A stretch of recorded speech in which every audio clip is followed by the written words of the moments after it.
The Galactic Council had seen many brutal worlds. Acid rain, shifting tectonics, apex predators, extinction-level storms. These were common criteria for Class M to Class X Deathworld designations. But Class O? That was beyond deadly.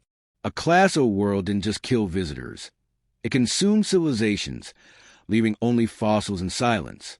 It was a kind of world that rewrote biology, physics, and psychology. They named it Venari 7. No species volunteered for the mission. Not the hardened Skella mercenaries. Not the bioadaptive Shral. Not even the hive-born who ate radiation and spat carbon. But humans? They didn't hesitate. Their ambassador simply shrugged, signed a contract, and sent a message to Earth. Pack warm clothes and extra ammo. The Council laughed. Quietly, of course. Humanity was still new to the interstellar community, barely a century past their first warp jump. Eager, under-equipped, reckless. The Council admired their tenacity in the same way one admired a beetle crawling across a battlefield, dumb, doomed, but oddly persistent. The team they sent was small, 12 soldiers.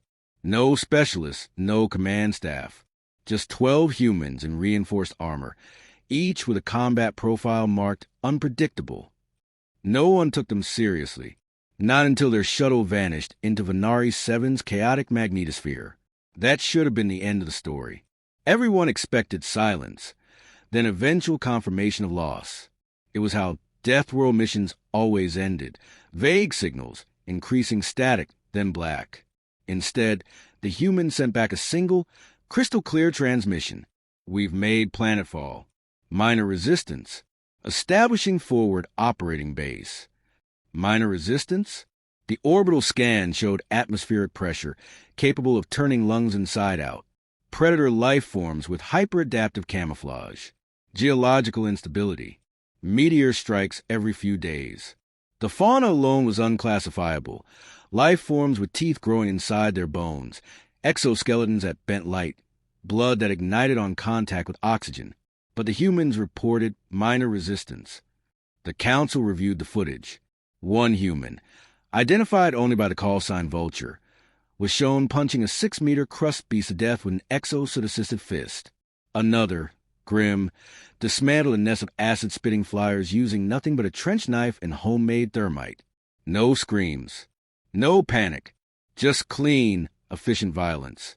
3 days later, the humans reported. Base secure, requesting supply drops, ammo, water, challenge coins. Challenge coins? A Krell observer asked for clarification. The humans sent back a message. Morale thing. Like trophies. They weren't surviving. They were competing. The Council dispatched a recon drone for independent verification. It barely made it through the stratosphere before getting shot down. Not by wildlife. By a human anti-air gun emplacement made from scrap, bones, and repurposed dropship parts. The humans had built a base. A real one. Fortified, automated, lethal, perimeter alarms, defense turrets, shielded bunkers. They had adapted faster than any species the Council had recorded.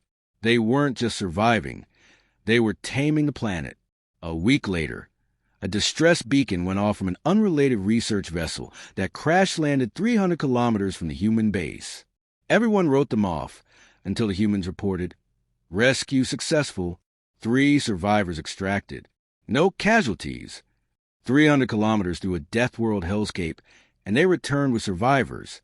When asked how they managed it, their commander simply said, boots, bullets, and bad ideas. Every Council member began to pay attention.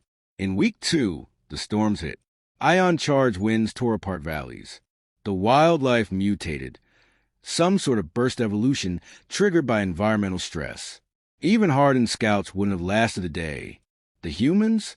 They upgraded their armor using harvested exoskeletons, shielded their base using ion field dampeners built from crash drones, and developed a new cuisine from the local flora.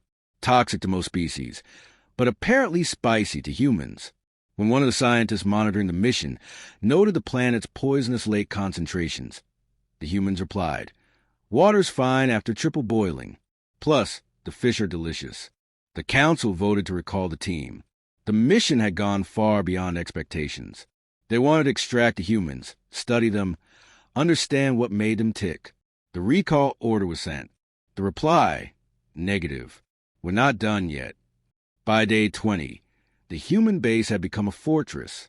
They'd mapped 20% of the continent, built hoverbikes from dead fauna parts and reactor scrap, and create a network of motion-trigger explosives for area denial. More disturbing was the human attitude. No fear, no despair, just grim focus and dark humor. They were enjoying themselves. One team member carved a mural into a cliff wall, a scene depicting humans fighting monstrous beasts with grins on their faces. Beneath it, in crude alien script, they etched, Venari, 7 is under new management. Council analysts scrambled to understand. Was this a cultural trait? A psychological anomaly? Was humanity inherently suicidal? No, that wasn't it. They were adaptable. It wasn't madness. It was design. Unlike most species, humans had evolved on a marginal world filled with predators, disease, and resource scarcity. Their ancestors didn't just endure, they innovated under pressure. Earth had volcanoes, plagues, wars, extinction events. In a way, it was a soft death world. That environment forged creatures not just capable of surviving impossible odds, but of turning those odds into strategy. When an apex predator attacked a human base in week 4, a titan-sized arthropod with regenerative limbs and acid breath, the humans didn't retreat. They lured it into a canyon, collapsed the walls, and then set the rubble on fire. The kill took 3 hours. Afterward, they named the creature Lunch. The footage went viral across the galactic net. View counts reached record highs. Alien children wore plastic replicas of human armor. Mercenary groups began copying human tactics. Some even tried landing on Deathworld themselves. They died. Human tactics work for humans because human physiology, psychology, and sheer stubbornness were integral to their success. The Council's initial derision turned into something new. Respect? No, it was fear. The humans weren't supposed to survive. They weren't even supposed to make it past the landing. But now they had not only endured, they had thrived. Worse, they had started expanding, mapping new territories, cataloging resources, identifying mineral veins and energy sources. They weren't just passing through. They were claiming the planet. Rumors spread. Had this been the plan all along? Did humanity volunteer to settle a death world to prove something? Was this some kind of brutal diplomacy? Considered sending a shutdown team, something quiet, surgical. But none of their species had operatives who could survive long enough on Venari, 7 to get close. They had created a paradox. In their attempt to marginalize and mock humanity, they had handed them a crucible in which they became legendary. And the worst part?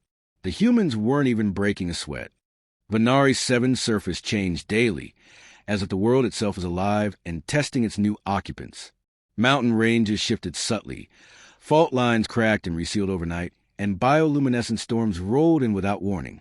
For most species, it would have been unknowable chaos. For the humans, it became a rhythm. They tracked the patterns, noticed seasonal predator migrations, named weather anomalies, mapped magnetic interference cycles. What looked like madness was a system waiting to be decoded, and they were decoding it with alarming speed. Council surveillance drones were shot down routinely, not destroyed, disabled, recovered, studied, integrated. One footage clip showed a human technician surgically opening a drone hull with a multi-tool while chewing dehydrated rations and humming. No fear, no reverence, just focus. 2 of the original 12 were dead. 1 fell during a rock slide. The other succumbed to infection when a spore-bursting vine embedded itself in his lungs. The deaths were recorded with solemn clarity. No drama, no eulogies, just short acknowledgments and immediate adaptations to prevent recurrence. A new dropship arrived in orbit under civilian registry. It didn't carry rescue. It carried replacements, not to fill command gaps, but to challenge the humans already on the ground. Volunteers. Every one of them either ex-special forces, survivalist, or thrill-seeker. No briefing necessary. They'd all seen the footage. They didn't come to save anyone. They came to earn their place. When the newcomers landed, The original team greeted them like old drinking buddies. No ceremony, no rank. The only initiation was a half-joking rule. Survive 72 hours outside the base perimeter alone. No exceptions. 2 failed. Their names were removed from the roster. No judgment. Just facts. The human presence doubled in size. New structures rose from wreckage and stone. Drones were built using native alloys. Water filtration towers harnessed thermal vents. They found edible moss species with high caloric density. They bred it, cultivated it. Within a month, the first stable food supply had been established. But they didn't stop there. The humans built launch pads, sent up recon balloons, constructed relay towers that pierced the atmosphere's chaos and provided encrypted long-range comms. They weren't just surviving anymore. They were building infrastructure, a permanent footprint. The Council responded with diplomacy. A frigate was dispatched, equipped with full envoy protocol. It circled the planet for 3 days before receiving a response. Land at your own risk. The ambassador landed. 3 hours later, a terse message was transmitted to Council Command. Do not attempt to extract them. Do not interfere. They are not ours anymore. The envoy described the human settlement in clinical detail. Terrace fortifications, underground bunkers sealed with fusion-welded stone, training yards, weapon racks, even a crude art gallery made of etched bones, scrap, and fungus dyes. The ambassador asked what the long-term goal was. The humans didn't answer, not verbally. They showed her their newest project, a map of Inari 7, etched onto hull of the downed ship, complete with expedition routes, mineral deposits, fauna zones, and a new marking, Phase 2. What's Phase 2? She asked. Expansion, they said. She left the next morning. Quiet, pale, shaken. The map was intercepted by Council intelligence. They projected potential colony expansions. 4 in total, radiating out from the original base like arteries. If even half were real, humanity was claiming territory that no other species could even enter, let alone survive in. A joint task force was proposed, not for aggression, for containment, quiet restrictions, supply blockades, trade limitations. But when Council agents tried to impose sanctions on Earth, they discovered something unexpected. Earth didn't care. Humanity wasn't asking for support. Every piece of Inari 7 infrastructure had been built with on-planet materials. Every soldier and settler had been a volunteer. No official connection. No diplomatic strings. It was a rogue operation in every sense, and yet somehow perfectly legal, because the Council had granted them the rights to the planet. They'd assumed humans would die. Now the clause that had been added as a joke. Planetary rights revert to surviving parties after 90 days was legally binding, and the humans were already on day 60. The Council convened emergency legal proceedings. They tried to invalidate the contract. Earth's legal team responded with data logs, footage, survivor interviews, even autopsy records showing death from planetary causes, not Council negligence. The case was airtight. Humanity had earned Inari 7. On the ground, the humans kept moving. They discovered ruins, ancient alien structures buried beneath the soil, machinery half devoured by root systems, glyphs burned into obsidian. The planet had been inhabited once. Whatever lived here was long gone, but the architecture suggested advanced engineering and warp-era technology. The humans didn't wait for permission. They dug, cataloged, activated. Some ruins held defense systems that attacked on sight. Others responded to genetic scans with eerie compliance. One opened to reveal a vault of Blackstone data cores. The humans took everything. When asked later why they didn't report the findings to the Council, their commander said, "Why would we?" By week 9, human teams had pushed 400 kilometers from the central base. Mobile units patrolled the highlands. Terrain mapping drones buzzed overhead. The human banner, a simple stylized skull inside a cracked planet, was staked on ridgelines and canyon mouths. The image spread online. Aliens debated whether it was a symbol of death or ownership. Humans said it was both. In orbit, a small science vessel decided to conduct an atmospheric scan without permission. It didn't last 5 minutes. A hunter-killer drone launched from the surface at Mach velocity. Direct hit. No survivors. The Council issued a public condemnation.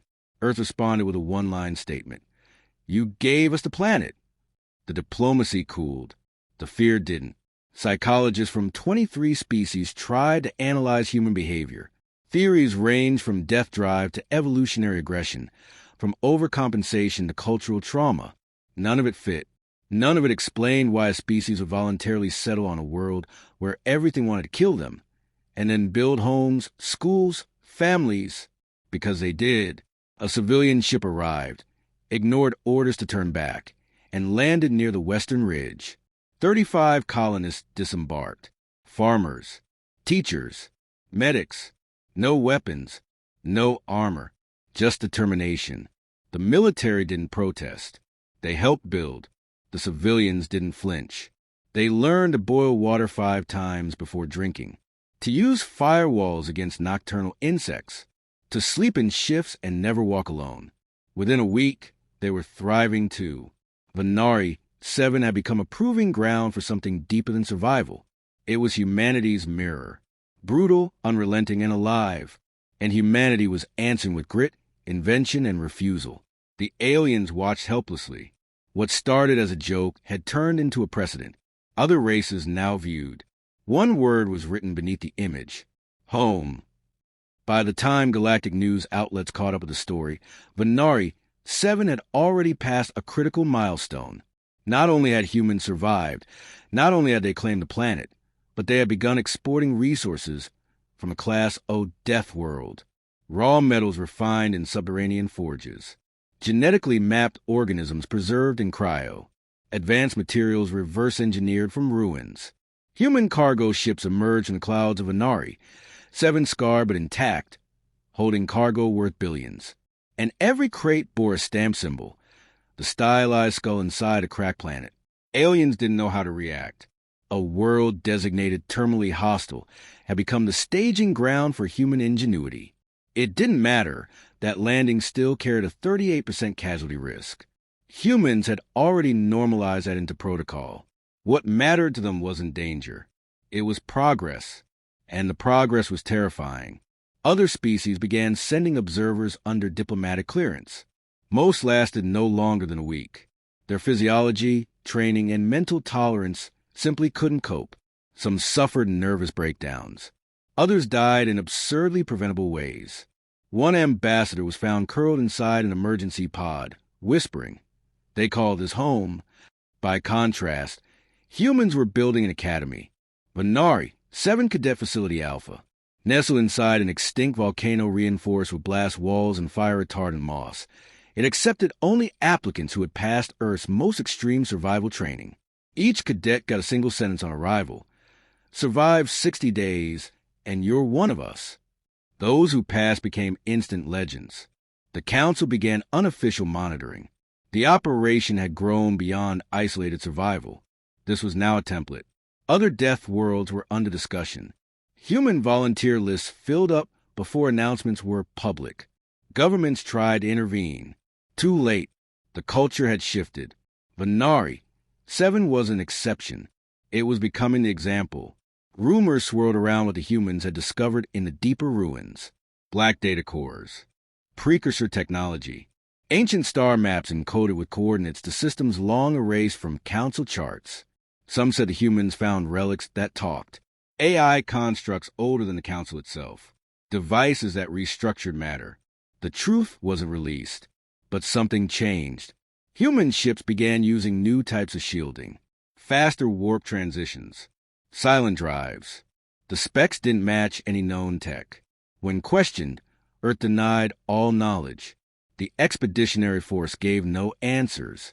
But Venari 7's exports became increasingly advanced. Not just raw materials.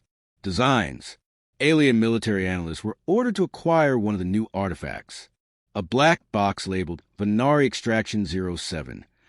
It was intercepted during transit, dismantled by 3 labs, and yielded nothing. It reassembled itself after 48 hours and broadcast a message in English. Nice try. The artifact then melted through containment, vaporized the floor, and returned to orbit, activating a recall beacon. It was never seen again. On the ground, human settlements evolved. What began as militarized outposts became cities. Crude structures were rebuilt with alien alloys and native materials. Architecture blended utility with resilience. Every building doubled as a shelter. Every road led to evacuation zones. Every home had a manual titled "Survive Anything." Children were born. The first was named Ava. Her birth was marked with silence, not celebration. A new generation meant permanence. And permanence meant something far more frightening than colonization. It meant adaptation. Ava walked by age 1, spoke in full sentences by 2. By 3, she could identify venomous fauna by name and had her own breathing mask. By 4, she asked when she could have a blade like her parents. Her father gave her a training one. She slept with it. Other children followed. The Venari generation became the Council's most studied demographic. No physical deformities. No psychological abnormalities. Just differences. Higher pain tolerance. Faster reflexes. Shorter emotional lag between stimulus and response. Their drawings showed beast fire and armored silhouettes with calm faces. They didn't fear the dark. They watched it. By year 5, Earth officially recognized Venari 7 as an independent territory. The Council refused to acknowledge it. No vote passed. No charter signed. But when a Council drone approached unauthorized airspace, it was met with a 3-word transmission. Venari sovereign space. No shots fired. The drone turned around. Because by then, Venari 7 had planetary defense systems. Cannons disguised as spires. Orbit-to-ground railguns made from meteor-forged alloys. Kinetic barriers powered by underground vents. All designed, built, and maintained without off-world aid. The humans had not just survived. They'd built a fortress. The implications rippled outward. Galactic law had no precedent for a Deathworld becoming a fortified human bastion. Other species argued it violated non-expansion clauses. But Earth's lawyers responded with the original charter. The Council had given them the world. Everything since was defense. No attacks. No invasions. Just survival. But survival, when humans did it, looked a lot like domination. Venari 7 became a black site for Earth's military R&D. Testing occurred under native environmental pressure. Weapons stress-tested in acid rain and radiation winds. Armor designed to withstand apex predators with bone-piercing mandibles. By the time the prototypes were shipped off-world, they were nightmares in steel. Council reconnaissance leaked a new phrase spreading among human forces: Deathworld Doctrine. A combat philosophy forged on Venari 7. No retreat. No assumption of rescue. No reliance on tech that couldn't be repaired with hands and local ore. Fighters trained to endure pain, used terrain as weapons, and keep moving, even while dying. It wasn't a doctrine. It was a culture. Then the unexpected happened. A signal was received. Deep beneath the western canyons, an excavation team uncovered a vault that pulsed with residual energy. Not alien, not precursor. Something else. The signal repeated in pulses. A countdown. Humanity didn't panic. They prepared. Engineers reinforced structures. Families moved into bunkers. Soldiers deployed with hardened gear. No one ran. No one evacuated. They dug deeper. The Council sent a warning. Earth ignored it. On the final day of the countdown, the vault opened. Light, not weaponry. A column of plasma burst upward, carving into the clouds, and then collapsed inward, revealing a chamber of suspended matter. Inside, a ship, not human, not alien, unknown. The humans entered. It accepted them. They emerged with data, blueprints, energy models, cosmic simulations. Nothing weaponized. Everything informational. They didn't broadcast it. They integrated it. Days. And when the first Venari-born ship jumped beyond known space, it carried no flag, just a nameplate. Humanity wasn't meant to survive. It was meant to adapt. That message echoed across every channel. And no one dared answer.